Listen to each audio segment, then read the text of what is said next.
Tu padre te enseñó a leer cuando eso no era lo que se esperaba de una chica en el siglo XV. Tu madre te enseñó a moverte en un salón como si fueras dueña de él aunque no tuvieras nada. Ninguno de los dos te advirtió que esas dos cosas juntas te iban a costar la vida. Tu nombre es Agnès Sorel.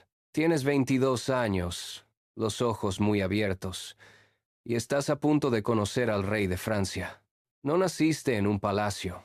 Eras la hija de un soldado con un apellido honesto y tierras medianas en Picardía. Entraste a la corte como dama de compañía de Isabel de Lorena, esposa de René de Anjou, cuñado del rey, no por la puerta principal, nunca por la puerta principal, sino por ese corredor de servicio que conocen todos los que llegan a servir y que nadie menciona cuando años después cuentan la historia de su ascenso. Tenías una idea completamente equivocada sobre cómo funcionaban las cosas ahí adentro. Pensabas que el poder estaba en los títulos, que el hombre con la corona era el que mandaba. Tardaste exactamente 3 semanas en entender que nada de eso era cierto. Carlos VII de Francia era, en ese momento, el rey más inseguro de Europa. Su propia madre le había pasado años diciéndole que era un bastardo, que no tenía derecho al trono, que era feo y débil y que Francia se merecía algo mejor. Los ingleses seguían tomando territorio en el norte.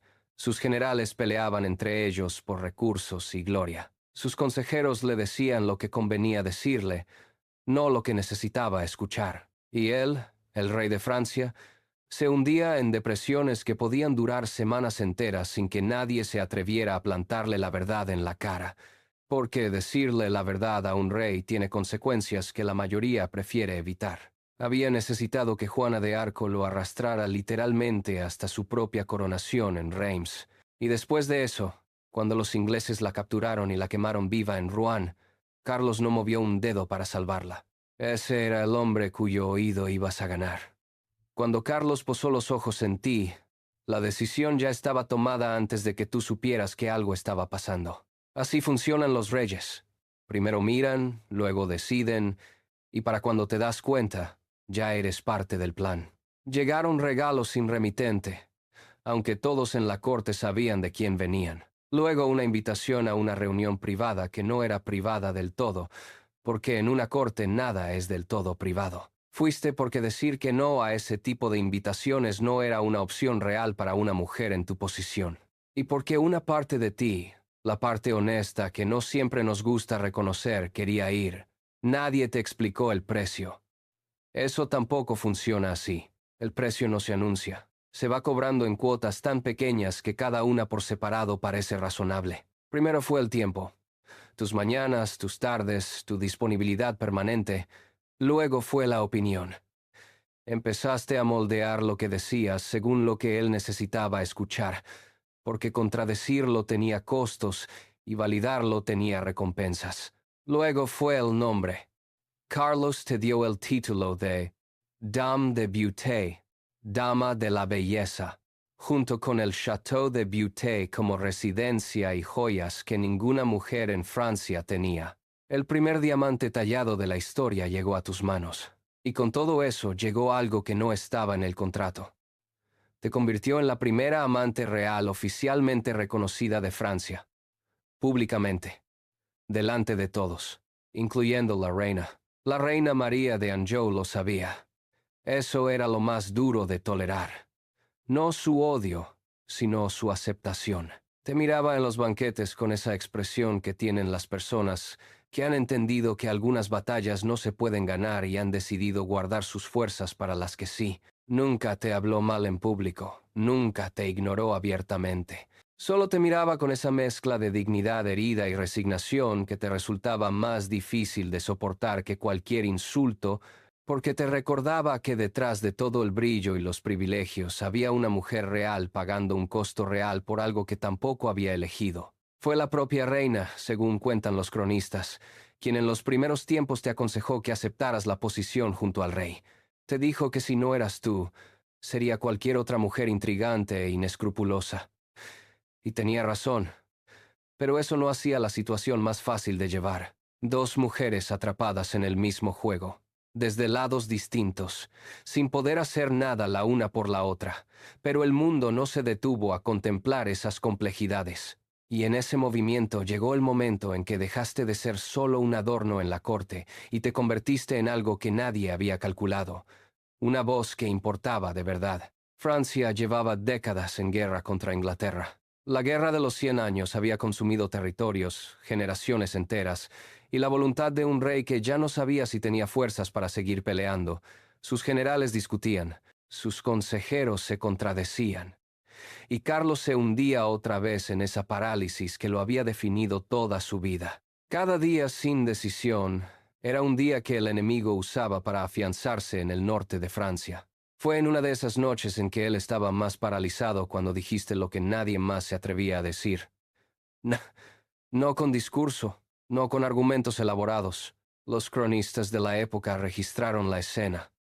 Carlos estaba sentado, inmóvil, mirando un mapa de territorios perdidos. Cuando tú entraste a la habitación y te plantaste frente a él, le dijiste que una adivina te había predicho que serías amante de un gran rey, y que dado cómo venían las cosas, empezabas a dudar de que ese rey fuera él, que si Francia seguía cayendo quizás tendrías que probar con el rey de Inglaterra, que al menos ese sí actuaba. No lo dijiste con crueldad, lo dijiste con la voz de alguien que ya no tiene nada que perder con la respuesta. Y esa voz, esa sola voz, rompió algo en Carlos que ningún general ni consejero había podido romper en años. El rey se levantó de esa silla, convocó a sus generales, reorganizó el ejército, nombró nuevos comandantes, tomó decisiones que llevaban años postergadas, y lanzó la ofensiva que en los años siguientes le devolvió a Francia los territorios que parecían perdidos para siempre. Para 1453, cuando la Guerra de los 100 años terminó, Francia había recuperado casi todo lo que había perdido. Carlos VII pasó a la historia como el rey que salvó a su nación.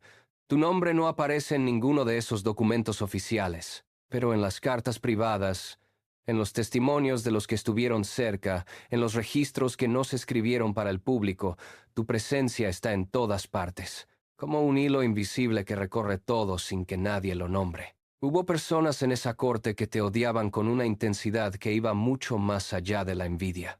El más peligroso era Luis, el Delfín, hijo del rey, heredero del trono. Luis tenía la misión de su vida centrada en un solo objetivo: socavar el poder de su padre. Y tú, que prácticamente compartías la corona sin tenerla, que influías en cada decisión importante, que eras el oído del rey en los momentos en que más importaba, eras el obstáculo más grande en su camino.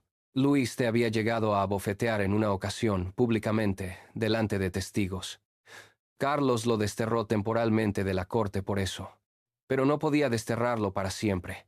Era su hijo. Era el futuro rey. Y ese odio, esa rabia contenida, fue trabajando en silencio durante años, esperando su momento.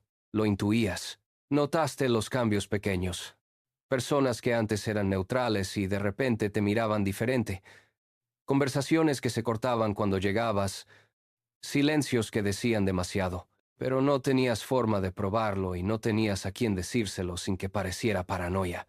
En enero de 1450, embarazada de tu cuarto hijo, te enteraste de que existía un complot contra la vida del rey. Cruzaste kilómetros en pleno invierno, con el cuerpo de una mujer en el último trimestre de embarazo, para llegar hasta Carlos en el campamento de Jumièges y avisarle. Llegaste, lo avisaste, cumpliste, y al día siguiente diste a luz una niña prematura que no sobrevivió. Tú sobreviviste apenas unos días más. El 9 de febrero de 1450 moriste a los 28 años.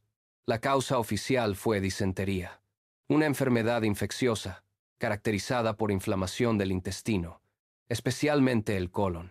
Los rumores de envenenamiento circularon de inmediato entre el pueblo, que no toleró la muerte de la mujer que había convencido al rey de salvar Francia. Pero los rumores son solo rumores, y los muertos no pueden defenderse. Durante 555 años, la causa oficial fue disentería. 550 años después, exactamente en el año 2005, el profesor Philippe Charlier, forense de la Universidad de Lille, examinó tus restos con las herramientas del siglo XXI. Lo que encontró en tus huesos no dejaba lugar a interpretaciones ambiguas. Mercurio. 5 veces más mercurio del que cualquier nivel natural o medicinal podría explicar. En el siglo XV el mercurio se usaba a veces en cosméticos o para tratar ciertas enfermedades, pero no en esas concentraciones, no en esas cantidades.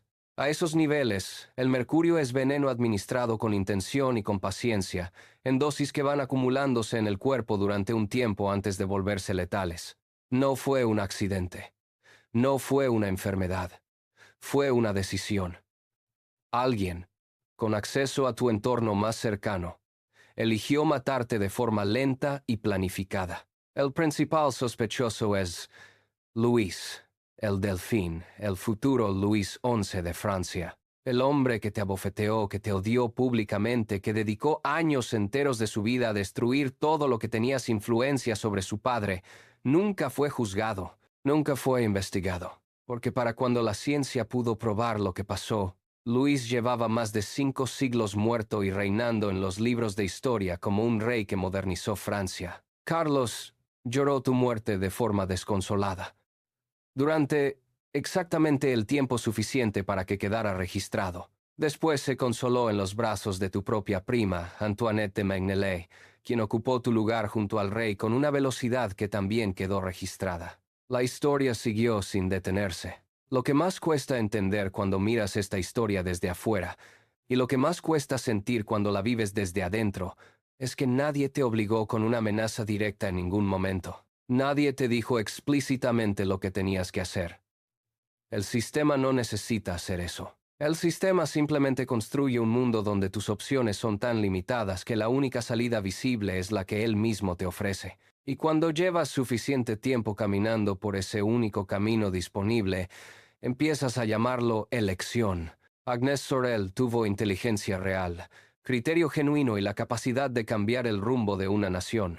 Solo pudo ejercer todo eso de forma invisible, sin nombre en los documentos oficiales, sin protección legal, sin ningún mecanismo que la amparara cuando los que se sentían amenazados por ella decidieron actuar. El siglo XV era así.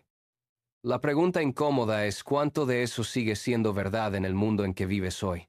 ¿Cuántas decisiones que crees que tomaste libremente fueron en realidad las únicas opciones que el sistema te dejó ver? Déjame tu respuesta en los comentarios, y si conoces a algún personaje histórico cuya historia merece ser contada, alguien que cambió el mundo sin que el mundo lo sepa, alguien que los libros del colegio ignoraron, alguien que pagó un precio que nunca quedó registrado, escríbelo abajo. Puede ser de cualquier época, de cualquier lugar.